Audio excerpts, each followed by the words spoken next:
Заменикот градоначалник на општината Штип Јане Миланов за МНЕТ денес ја образложи потребата за дополнителна доградба на безбедносна бариера на челичниот мост на реката Брегалница именуван како Иднина.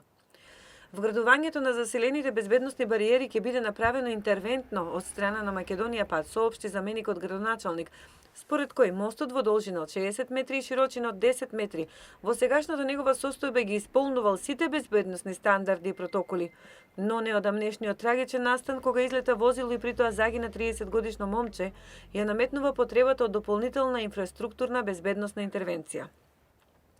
Дали Македонија Пат пред пуштањето во употреба на мостот ги имплементирала сите безбедносни бариери и дали можело да се предвиди според конфигурацијата на терен предвременото вградување на дополнителни заштитни огради е прашање на кое одговорот од надлежните е неутрален.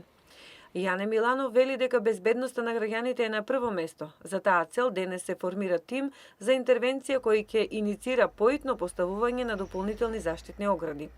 Новиот мост ја овозможува употребата на новата сообраќајница, која го поврзува градот со индустриската зона и излезот кон Скопје и Кочани.